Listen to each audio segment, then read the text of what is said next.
Selamat malam semuanya. Burnout ya, surveinya Mbak Mika bagus tadi. Ya,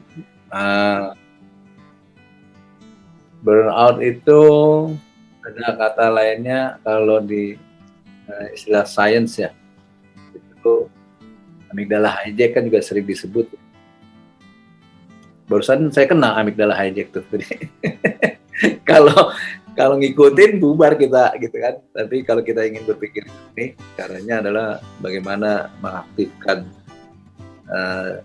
otak PFC di depan itu ya, prefrontal cortex itu yang membedakan manusia dengan binatang.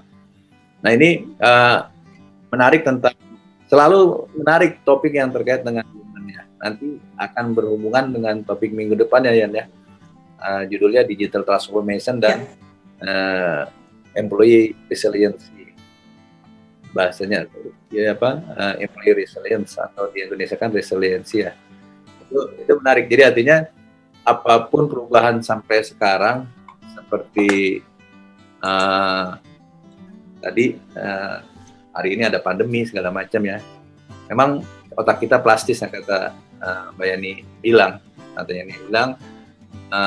neuroplasticity bagaimana proses learning, unlearning, relearning ya. Artinya semua, jadi kita nggak given gitu karena orang Indonesia begini apa enggak. Dan saya selalu tidak setuju kalau dibilang misalnya kita nggak punya budaya ngantri yang baik. Budaya itu suatu kebiasaan yang baik, bukan yang baik gitu. Atau budaya menyontek atau budaya itu bukan budaya gitu kan. Nah itu dari sisi motivasinya. Nah di sini banyak para pakar gitu ya. Tapi saya coba hubungi gitu ya. Sama tadi, kenapa? Yang penting kita jangan terjebak dengan istilah. Kalau menurut saya ya, dan ini Kumba ini selalu berkarakter diskusinya santai tapi serius, dan saya beberapa kali mengingatkan narsum teman-teman bahwa kita tidak sifatnya nggak konvergen, justru divergen. Konvergen itu diskusi-diskusi akhir mengerucut ke satu simpulan yang kita terima. Kita kan di sini nggak penting benar atau salahnya gitu ya. Artinya justru ingin memunculkan pemikiran-pemikiran baru. Tadi terima kasih misalnya pertanyaan Pak Tri kan, human capital. Kita sibuk kan ngomong human resource, human capital, nanti ada people and culture, ada happy department dan seterusnya gitu. Itu berkembang, tapi jangan sampai terjebak dengan istilah begitu. Itu kayak ditojok tuh Pak Tri, human capital. Artinya kita awareness kita dinaikin lagi. Oh iya ya, kita ngomong, kita tahu esensinya nggak gitu kan, kira-kira gitu ya. Artinya sih sebenarnya sama dengan kecerdasan manusia ya, kan ada IQ, EQ, SQ, sekarang banyak IQ segala macam gitu kan, ada kecerdasan adversary, ada kecerdasan spiritual, ada kecerdasan segala macam. Itu sebenarnya menandakan bahwa memang manusia itu tidak bisa disederhanakan, kompleks, dan setiap orang punya potensi yang sama.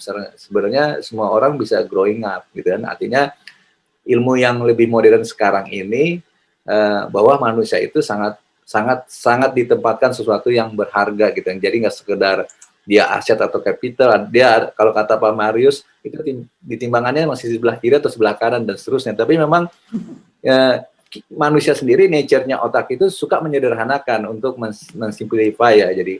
Jadi justru itu melukiskan bahwa manusia itu sangat kompleks dan dia plastis, dia bisa bertumbuh terus, nggak fix. Jadi semua orang bisa jadi pinter, semua orang bisa bertumbuh, gitu kan.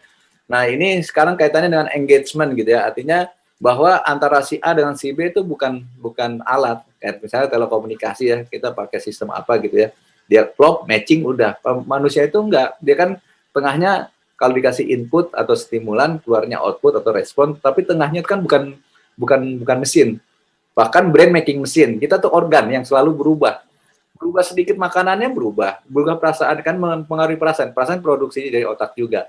Tapi intinya tadi kelihatan kan bagaimana pressure-nya manusia itu makin tinggi gitu ya. Tadi kan change, kita ngomong perubahan ya, ada ngomong VUCA, tuna segala. Belum habis ngomong gitu, ngomong pandemi gitu. Sebenarnya pandemi itu bagian dari perubahan juga sebenarnya. Artinya tapi saya yakin ya, saya masih berkeyakinan ini bukan masalah ilmiah atau tidak ilmiah, artinya Tuhan masih memberikan, setelah memberikan manusia brain itu, otak yang dia akan selalu bisa menghadapi lingkungannya, dia akan selalu beradaptasi. Jadi itu good news-nya sih. Kalau saya ngambil referensi yang kuat, nanti teman-teman bisa browsing aja ya. Kita patokannya misalnya siapa sih kita mau ngambil contoh, bukan kesucian ya, bukan, kalau nabi kita nggak usah bandingkan, namanya juga nabi bukan manusia, tapi artinya orang yang termasuk orang pintar misalnya, yang signifikan membawa perubahan, misalnya Albert Einstein. Albert Einstein itu meninggalnya kan tahun 1955 ya. Saya berapa kali bilang itu ternyata lagi meninggal itu otaknya dicolong, bukan kepala dipotong, tapi otak di dalamnya itu dicolong gitu ya. Namanya sama, kalau nggak salah siapa, Thomas Harvey gitu ya. Dicolong, 40 tahun kemudian ya, berarti kan lama juga, tahun 90-an baru ya, artinya neuroscience secara update gitu ya, dimana ternyata, ini hanya contoh aja ya, untuk perkembangan human tadi ya, karena di Society 5.0 juga kan sebutnya sudah super smart society atau human center society. Jadi ternyata otaknya Einstein itu secara volume dan secara berat bahkan di bawah rata-rata. Kan lucu nih, artinya kok kayak nggak nyambung gitu ya. Kenapa begitu? Tapi pas dibuka, dibelek gitu ya, diameter areanya itu ternyata thickness tebal, kusut, jadi interkoneksinya. Nah, pas diselidiki lagi, ternyata dia 17% lebih banyak dari jumlah neuron manusia umumnya. Neuron itu kan sel otak yang berlistrik. Jadi kekuatan power listriknya lebih kencang. Kenapa? Karena dia melatih terus interkoneksi. Jadi intinya, artinya bahwa semua manusia bisa dipintarkan. Dengan cara apa? Dengan mengkonek-konekin neuron situ. Jadi sinapsnya banyak sehingga memiliki pathway-pathway. Latihan itu menebakkan pathway kita belajar, pathway kita bawa mobil, pathway kita disiplin dan seterusnya. Dan stres yang menimbulkan kortisol gitu ya, itu juga diperlukan. Tapi ada takarannya. Itu yang dibilang resiliensi sebenarnya. Kalau stresnya kebanyakan, dia jelek karena dia bisa memutuskan si sel otak itu, bahkan mematikan sel otak kalau dia kronis, itu lebih parah ya. Karena ada namanya HPA axis, hipotalamus, pituitary gland, akhirnya ke adrenal. Yang bahaya tuh negatif feedbacknya ke atas. Akhirnya kalau kata orang Jawa ya, masih untung jadi bego gitu. Tapi yang lebih parah lagi ternyata banjirnya kortisol itu melemahkan dan merusak sistem imun tubuh manusia. Berulang-ulang kali kita ngomong gitu ya. Mudah-mudahan biar jadi lebih sering. Nah, ini juga lucunya, ternyata Einstein itu parietal lobe-nya 20% lebih. Walaupun secara keseluruhan lebih ringan, tapi 20% dia lebih bagus. Artinya dia punya punya math skills ya, mental images-nya, kemampuan berimajinasinya itu sangat dahsyat. Tadi kalau kita ngomong apa sih bedanya human resources dengan human capital, artinya kenapa capital ya, mudah-mudahan nggak sekedar merubah nama, tapi ternyata di situ, di balik situ ada knowledge, ada skill, ada keterampilan kan gitu. Kalau di manajemen, teman-teman sih udah jago-jago semua manajemen kan. Apa sih paling gampang? Planning, organize, acting, control. Yang paling sering terjebak ini nih, organize. Banyak yang terjebak organize, dia hanya menyebutkan organisasi. Ternyata skillnya manajer beda-beda karena dia nggak tahu how to organize. Apa sih yang diorganize? Kalau bahasa Indonesia memang saya setuju tuh sama Patri, kita harus cari definisi Indonesianya. Misalnya manajemen apa sih? Kalau di Indonesia mungkin mengelola ya, bukan mengatur, mengelola gitu ya, lebih tepat. Tapi organize apa? Mengatur apa? Mengatur apa yang diatur, apa yang diorganize. Nah, ini sering kejebaknya bahwa ternyata nggak pinter-pinter mendefinisikan resources, sumber daya. Sumber daya itu salah satunya sumber daya manusia. Dan sumber daya itu bisa kita kategorikan sumber daya yang kita miliki. Misalnya kalau SDM yang kita miliki, tim kita kan itu internal, tapi kita bisa minjem timnya orang lain kan, itu eksternal, bahkan di luar perusahaan kita bisa berkolaborasi dan seterusnya. Jadi ternyata berbeda resources yang ini dengan yang manusia itu sangat istimewa, kompleks, dan hari ini manajemen modern itu memang semakin flat. Dan saya sangat setuju sekali dengan hasil yang dilakukan tadi, survei, bahwa tadi Mbak Mika saya rekam salah satu problem di komunikasi, sebenarnya bukan hanya di HR, di semua Di semua leadership itu kalau di utek-utek di ubek-ubek, di peres-peres, ujung-ujungnya banyak yang fail 60% sampai 70% di komunikasi. Jualan nih, marketing communication, selling, itu juga problemnya di komunikasi. Bahkan berpolitik gitu ya, itu di komunikasi. Jadi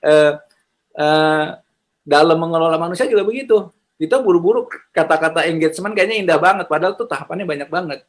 Ada interaksi, ya kan, ada kerjasama, gitu. Ada tadi bisa sedikit tersinggung, bisa marah, segala macam. Bagaimana touch-nya, menegur tidak di depan orang lain dan seterusnya gitu kan.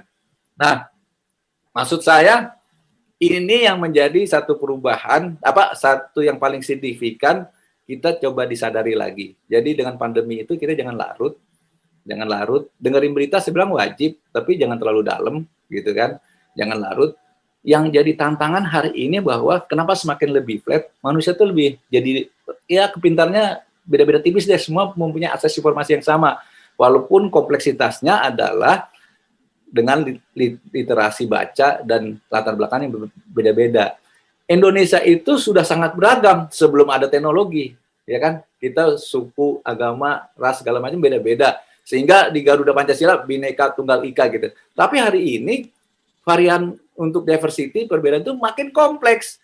Disitulah problemnya how to communicate. Jadi berkomunikasi dengan 10 tahun, 20 tahun lalu lebih beda dengan sekarang. Berkomunikasi sekarang tuh lebih sulit karena orangnya lebih macam-macam.